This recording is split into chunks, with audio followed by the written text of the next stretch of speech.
Hi, my name is Zephyr Wildman. I felt this was a nice time to give you some insight into what I'll be teaching in studio and online this week.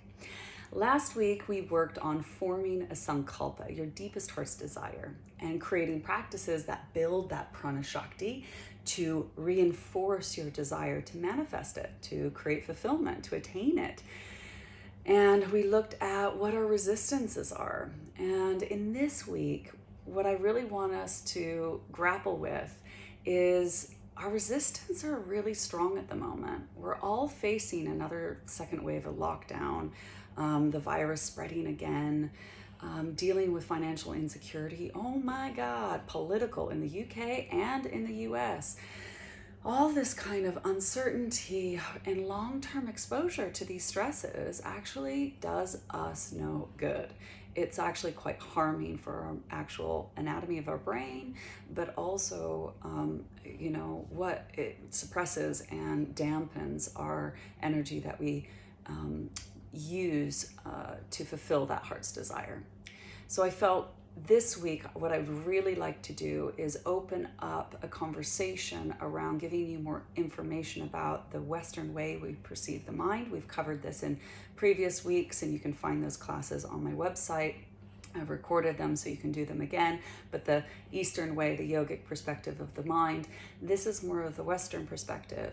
And I feel it will help all of us understand, it's not our fault. It's just our brain's functioning. But if we understand how the brain functions, we can empower ourselves to make better choices and start to detach with love and go, oh, that's just my brain doing what the brain's meant to do.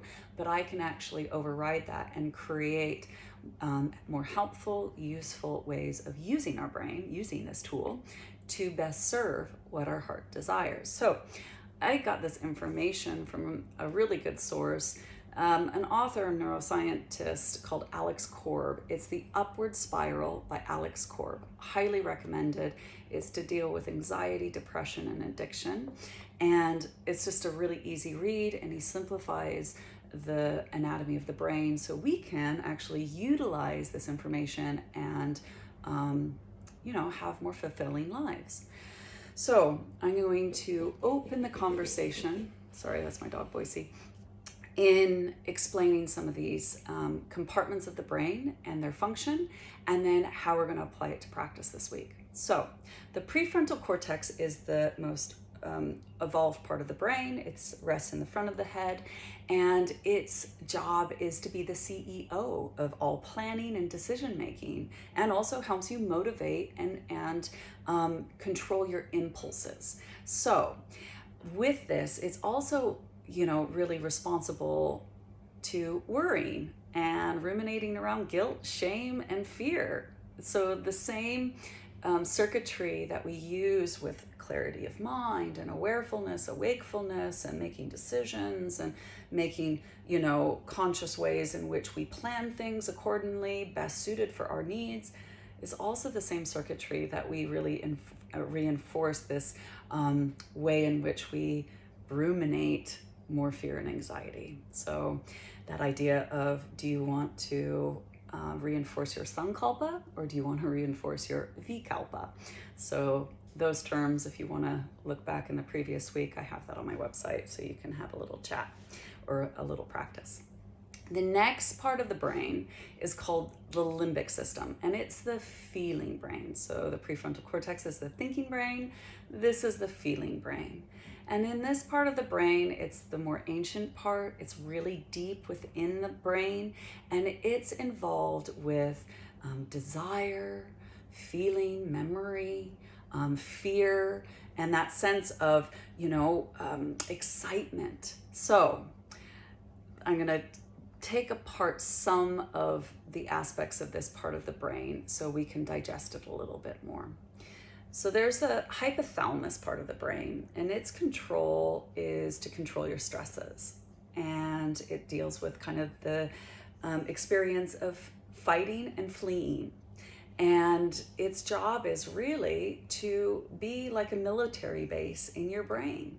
It has its nukes, it has its fighter pilots, it has its army, and it's ready to push the red button and to launch off an attack. to defend itself.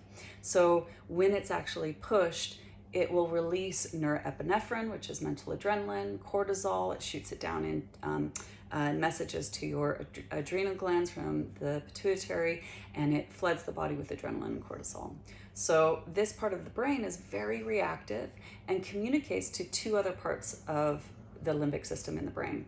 One is the amygdala, and the amygdala is the part of the brain that inputs from sensory observation. So we did a practice a couple weeks ago on the indriyas, which are our sense organs. And so we started to see how our sense organs take in information and also certain memories. And so things that we recognize, we remember, and so we have this immediate, that's safe, that's not. So this part of the brain is very reactionary to emotions. It's very emotional.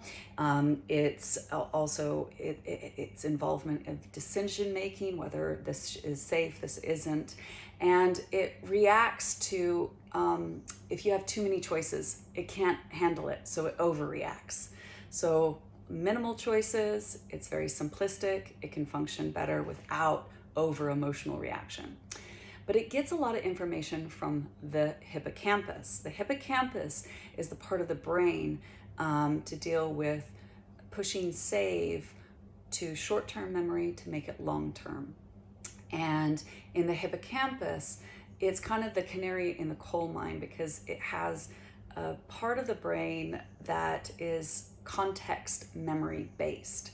So all the different ways in which you can remember things, if there's a lot of emotions to it, it will turn it into long-term memory and you'll have a very vivid memory of it. So if you're in an environment that is very familiar, or if you're in an environment that triggers you because of familiar sounds, smells, motion, that is quite a stressor, again, this becomes very reactionary and it remembers old trauma or old situations pretty much to keep you safe. So that idea that it becomes the kind of canary in the coal mine because your amygdala will all of a sudden go, I hear a siren outside. And all of a sudden the room's filled with lights and you see the lights. And then all of a sudden you hear a helicopter. And this will send a message down to the hippocampus saying, I'm sensing this going around. What is going on? And all of a sudden the hippocampus opens up memories. Now, if you were chilled out and you have no issue with you've never had an experience with an emergency vehicle, nothing's gonna happen. But if you've had some kind of trauma and or stressor in the past that you've experienced something going wrong, you're like, is that an ambulance? Is it a fire truck? Is it the police? Is it my neighbor? Is it my house? Is it, all of a sudden you're going to sound the alarms. And so the hippocampus goes, I don't know what this is, but it could be these memories. And amygdala goes, oh my God, too many decisions. Sound the alarms. And you push the red button in the hypothalamus. Your whole body floods of cortisol and adrenaline. And all of a sudden you are an emotional wreck. Usually you can override this, but usually it takes about 90 seconds to override a reaction, a strong reaction. Hence why when you get really angry, they say take 10 breaths. That's 5, but double that. And that way in which you soothe and calm your reaction so you can make better decisions. Because the first 90 seconds is all hormonal ways in which you flee or fight. You're trying to protect yourself. And in some cases, go into a paralysis state. So it's depending on how you react to stressors. So with that, the last thing I wanted to share with you in this part of the brain, the limbic system part of the brain, the feeling brain, is a part of the brain called the cingulate cortex. Now, this is almost like the computer screen of your brain. It is the gateway between the thinking and feeling brain. So you can have, say for instance, on your computer or your phone, you have Instagram up, but you have other apps open right now or other files open behind it. But what you're paying attention to is the Instagram, is me. And so all your energy is focusing on this, but there's tons of other files that are using data. But the cingulate cortex only focuses on what is open. Now, it has a very strong negative bias. So it's there to kind of protect you, but it's there to kind of just notice all the mistakes, and also just, plays a role in the pain circuitry and dwells on everything that is wrong. So it's constantly going, well, that's wrong, and oh, Zephyr's dog keeps snorting, or maybe that's Zephyr. Or, like you kind of like, oh, I don't like your hair, or, you're like, you start noticing yourself, like, I'm not understanding this, and this means I'm stupid. And all of a sudden your feeling brain kicks in and draws in memories of school, and the amygdala starts going, oh yeah, I am going to turn this off. The hypothalamus is, yeah, this is making me feel like rubbish. We need more dopamine. So you get the gist. But the cingulate cortex controls our focus, and it also, works with our attention and our thinking, feeling brain. So that is the limbic system, and then we have our prefrontal cortex, our thinking and feeling. Now, in between is the frontolimbic system. This is the connecting parts of the brain, and this is where the striatum lives. The striatum rules routines, habits, and impulsivity. Now, in this part of the brain, there is no rationale. There is no regards for long-term consequences, and it really just isn't conscious. All it wants is dopamine.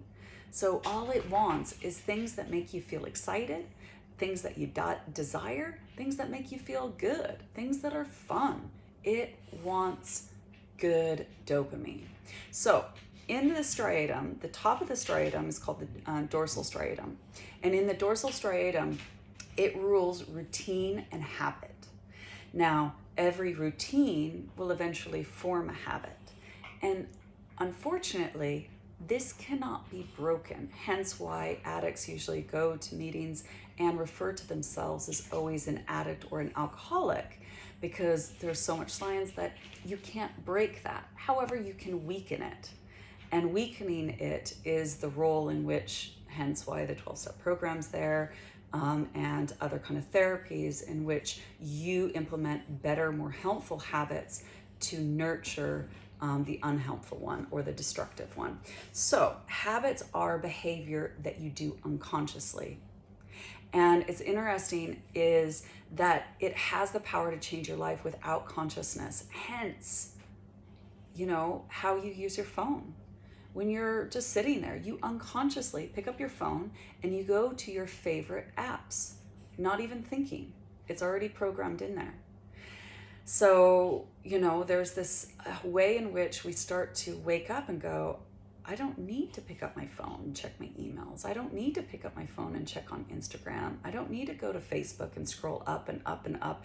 I just did that 20 seconds ago. Why am I doing that again? It's because this part of the brain wants dopamine. It wants a little kick. And so it's a dopamine addict. And every time you do that habit, it gets some dopamine. So it's like fair play.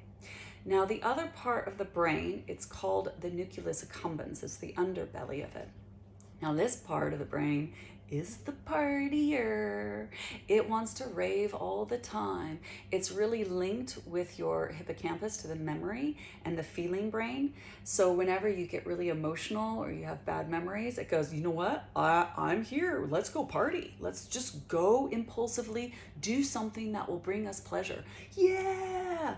So this idea that impulsive behavior, for instance, you go to a business meeting and you make an effort, you get all dressed up, you go into town, you're sitting there and you get a message saying, oh, I have to cancel the meeting, something's happened, I can't come. And you're like, oh, this is gonna change my life. And you walk out of there and you're just like, oh.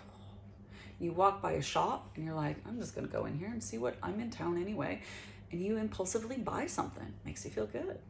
Next time something like that happens, you walk by a shop and you're like, you know what? I'm just gonna go and buy myself something. Impulsively buy. And all of a sudden, you're impulsively buying a lot. However, once it forms an addiction, once it forms an attachment to, like, we do this all the time, then the nucleus accumbens goes, I'm not interested, that's not impulsive.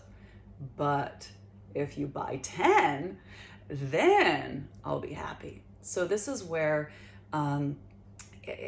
addiction starts out really pleasurably in that impulsive way in which we do things and experience things. But over time, it stops responding. And this is where we progressively get worse and worse in whatever addiction. It might be the phone, it might be shopping, it might be wine, it might be food, it might be sex, it might be whatever. Yeah?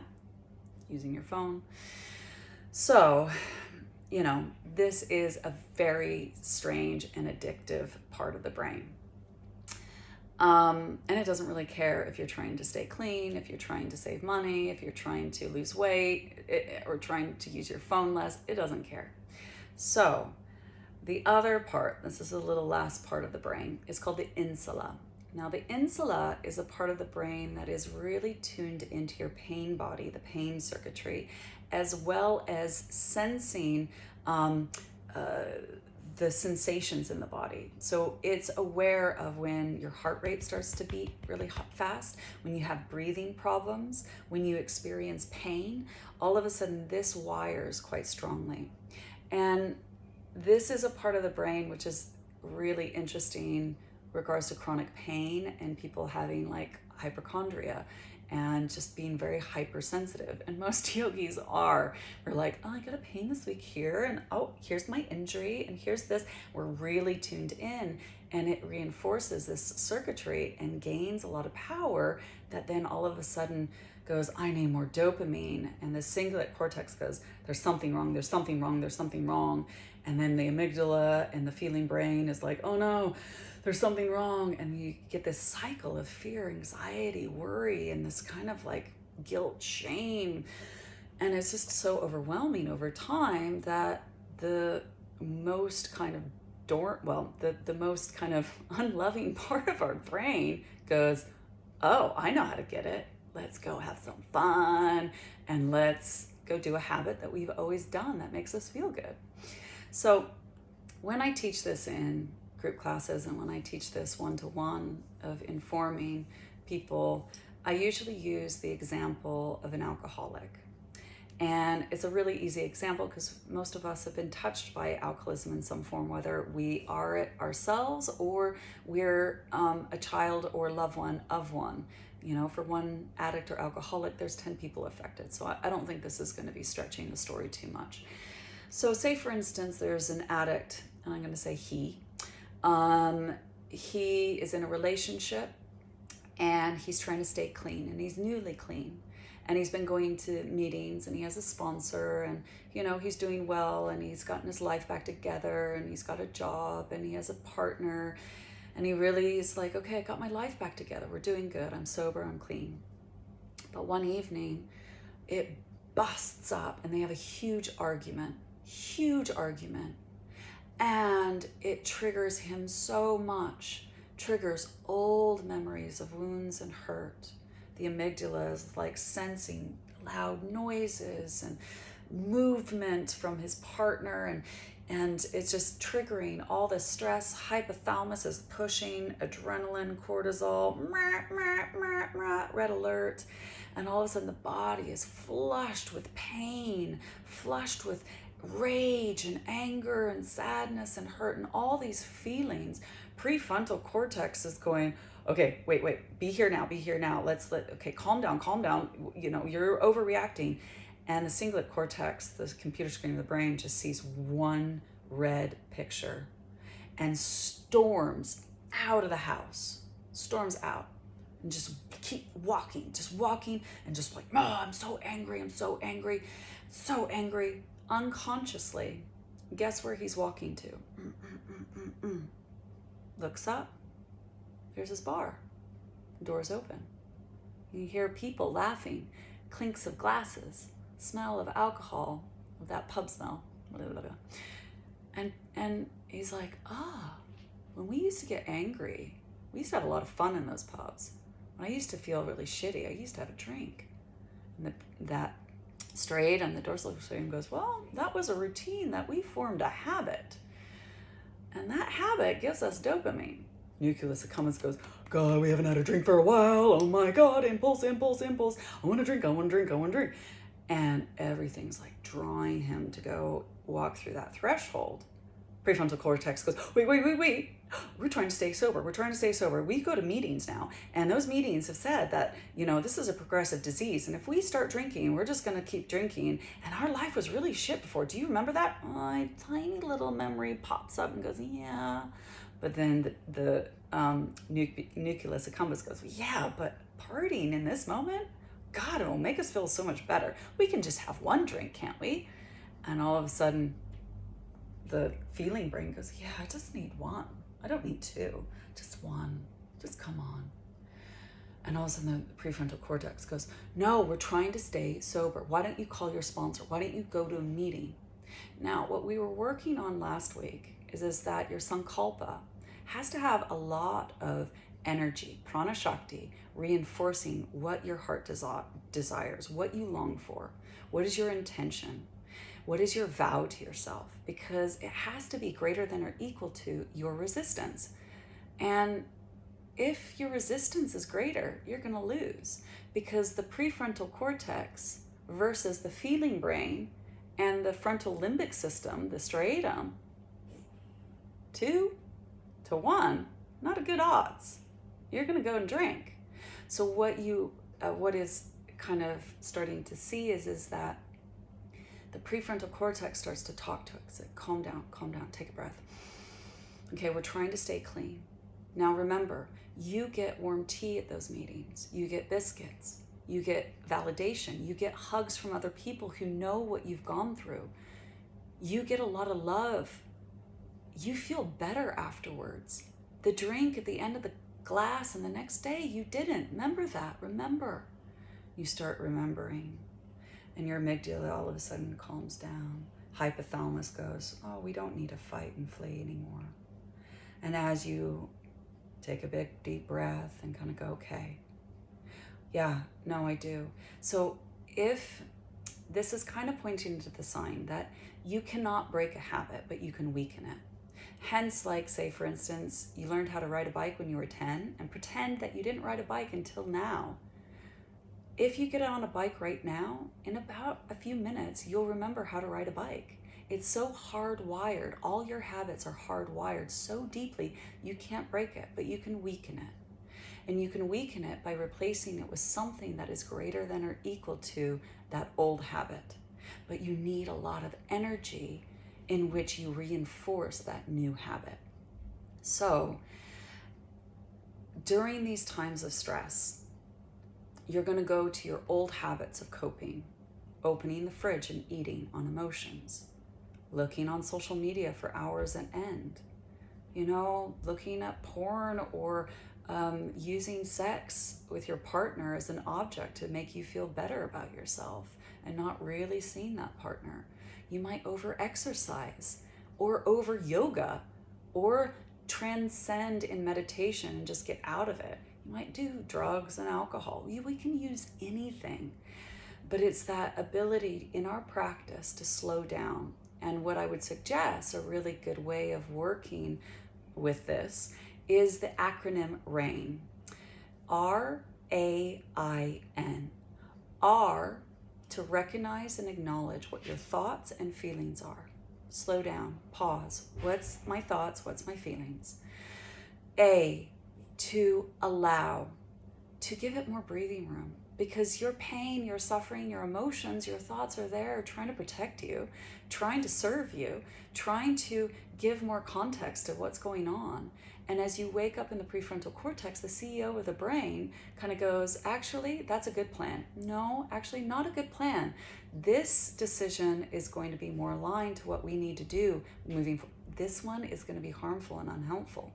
So this calming and slowing down, and that's why we do a lot of pranayama in asana, is to shape the body breathing to create a way in which we wake up to this moment, inhaling and go, okay, I'm here. Create some space. What's here? Recognize and acknowledge. Okay, I'm seeing it. Okay. Allow. Okay, I'm going to allow you. What do you need? What's happening? Wow, this is here again. Give you some breathing room. Okay, I accept you. You belong.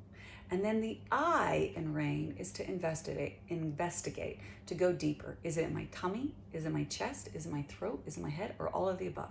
Where in my body? So connecting to that sensory observation in your body, of giving a positive experience of working with the insula, of starting to see is like, okay, what am I sensing? And how can I calm it down? How can I then go into the N in RAIN, which is nurture with non-judgmental awareness, and go, how can I take care of you? How can I hold you? How can I see you in a more loving way? How can I see you without judgment or criticism? How can I best serve me right now? In reinforcing, maybe recalling my sankalpa, my heart's desire, and breathing it in and manifesting more of that rather than the latter of ruminating around fear, guilt, shame, anxiety, and lacking of or scarcity. So the practice of RAIN in practice is a really good one we do on the mat and off the mat. R to recognize, A to allow, I to investigate, N to nurture. And so we'll do this in practice in many different ways. What we're going to be doing in practice is doing Surya Namaskar A, B, and another variation of Surya Namaskar, because we've done it so often. It's such a habit now. We don't even have to think about it. But what it allows us to do is start to recognize unconscious thoughts and feelings, or conscious, and allowing it to kind of come up in practice, and then cathartically using our practice to kind of rinse, release, create some breathing room, and then investigate a little bit more of maybe what are the root systems and what is actually at the unmet need or the vulnerability or that pain and suffering that I'm feeling that I need to actually address and nurture a little bit more and say, I see you, I care. I'm not leaving. I'm right here. Let's do this together. That sense of how do you mother yourself? How do you hold yourself in a loving way that gives you dopamine, that gives you that warm, fuzzy cuddle, and reduces your impulsivity to go and do a habit that will harm you. So we'll work with it all week, And like I said, if I didn't explain this very well, do go, and he does an Audible book as well as a book. And it gives so much more information, and this is now going on for far too long. And I normally do this in a big workshop environment, but I thought to open it up and use this platform to best serve all of us, in that we're in it together, that we belong to each other, that we can actually practice, breathe, move with more meaning and purpose when we practice, and we're doing this together. I'm not void of it. I am in here on the boat, in the storm, weathering it as well. So I hope to see you in class, and or I will record these practices by the end of the week, and I'll put it on my website for you to revisit it, and or take what you like and leave the rest. But I thank you so much for listening to me, and your feedback is so appreciative. I'll keep offering these as much as possible. I hope this has inspired your practice and your day. Thank you very much. Bye, you guys.